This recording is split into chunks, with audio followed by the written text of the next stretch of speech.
కార్తీక పురాణము 25వ అధ్యాయము. దూర్వాసుడు అంబరీషుణ్ణి శపించుట. అంబరీష, పూర్వజన్మలో కించిత్ పాప విశేషం వల్ల నీకీ అనర్థం వచ్చింది. నీ బుద్ధిచే దీర్ఘంగా ఆలోచించి నీకు ఎలా అనిపిస్తుందో అలాగే చెయ్యి. ఇక మాకు సెలవు ఇప్పించు అని పండితులు పలికారు. అంతా అంబరీషుడు ఇలా అన్నాడు: ఓ పండితోత్తములారా, నా నిశ్చిత అభిప్రాయాన్ని ఆలకించి వెళ్ళండి. ద్వాదశి నిష్టను విడవడం కన్నా విప్రశాపం అధికమైంది కాదు.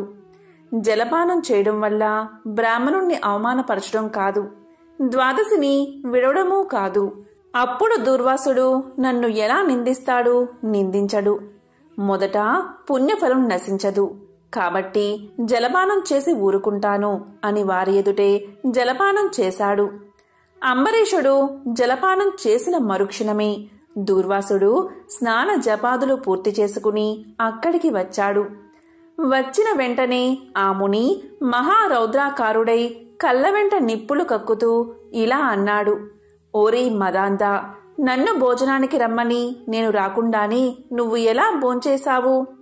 ఎంత దుర్మార్గము, ఎంత నిర్లక్ష్యము, ఎంతటి ధర్మ పరిత్యాగివి! అతిథికి అన్నం పెడతానని ఆశ చూపి పెట్టకుండా తాను తిన్నవాడు మలభక్షకుడు అవుతాడు. అలాంటి అధముడు మరుజన్మలో పురుగై పుడతాడు. నీవు భోజనానికి బదులు జలపానం చేశావు. అది భోజనంతో సమానమైనదే. నీవు అతిథిని విడిచి భోజనం చేశావు కాబట్టి నీవు నమ్మకద్రోహి అవుతావే కాని హరిభక్తుడివి ఎలా కాగలవు? శ్రీహరి బ్రాహ్మణ అవమానాన్ని సహించడు. నన్ను అవమానించడం శ్రీహరిని అవమానించడమే. నీవంటి హరినిందాపరుడు మరియొకడు లేడు. నీవు మహాభక్తుడవని అతి గర్వం కలవాడవై ఉన్నావు.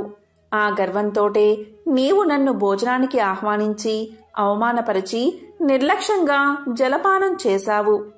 అంబరీష, నీవు ఎలా పవిత్ర రాజకుటుంబంలో పుట్టినావురా? నీ వంశం కలంకం కాలేదా అని కోపంతో నోటికి వచ్చినట్లు తిట్టాడు.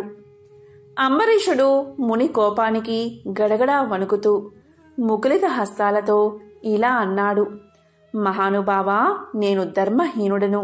నా అజ్ఞానంచే నేనీ కార్యాన్ని చేశాను. నన్ను రక్షించండి.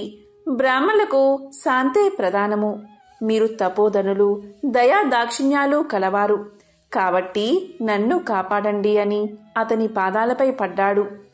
దయాశూన్యుడైన దూర్వాసుడు అంబరీషుడి తలను తన ఎడమకాలితో తన్ని, దోషికి శాపం ఇయ్యకుండా ఉండరాదు. నీవు మొదటి జన్మలో చేపగాను, రెండవ జన్మలో తాబేలుగాను, మూడవ జన్మలో పందిగాను, నాలుగవ జన్మలో సింహంగాను, ఐదవ జన్మలో వామనుడిగాను, ఆరవ జన్మలో క్రూరుడువైన బ్రాహ్మణుడుగాను, ఏడవ జన్మలో మూఢుడువైన రాజుగాను, ఎనిమిదవ జన్మలో రాజ్యం కాని సింహాసనం కాని లేనట్టి రాజుగాను, తొమ్మిదవ జన్మలో పాషాండ మతస్థునిగాను, 10వ జన్మలో పాప బుద్ధి గల దయలేని బ్రాహ్మణుడుగాను పుట్టెదుగాక అని వెనుక ముందు ఆలోచించక శపించెను.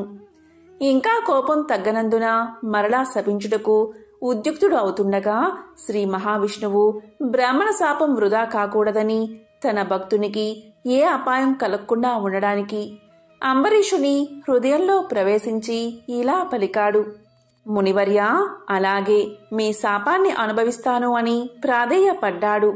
కాని దూర్వాసుడు ఇంకా కోపం పెంచుకుని శపించబోగా శ్రీమన్నారాయణుడు తన సుదర్శన చక్రాన్ని అడ్డు పెట్టెను. ఆ సుదర్శనం కోటి సూర్య ప్రభలతో అగ్నిజ్వాలు కక్కుతూ దూర్వాసునిపై పడబోయింది. అంత దూర్వాసుడు ఆ చక్రం తనను మసిచేయనని తలంచి ప్రాణాలపై ఆశ కలిగి అక్కడ్నుండి బతుకు జీవుడా అని పరుగుపెట్టాడు. మహా తేజస్సుతో చక్రాయుధం దూర్వాసుని తరుముచూ ఉంది. దూర్వాసుడు తన్ను కాపాడమని భూలోకంలో ఉన్న మహాముళ్లను, దేవలోకానికి వెళ్లి దేవేంద్రుణ్ణి, బ్రహ్మలోకానికి వెళ్లి బ్రహ్మదేవుణ్ణి, కైలాసానికి వెళ్లి పరమేశ్వరుణ్ణి ఎంత ప్రార్థించినా వారు సైతం చక్రాయుధం బారి నుండి దూర్వాసుని కాపాడలేకపోయారు. ఇట్లు స్కాంద పురాణాంతర్గత వశిష్ఠ ప్రోక్త కార్తీక మహత్యమందలి 15వ అధ్యాయము. 25వ రోజు పారాయణం సంపూర్ణం.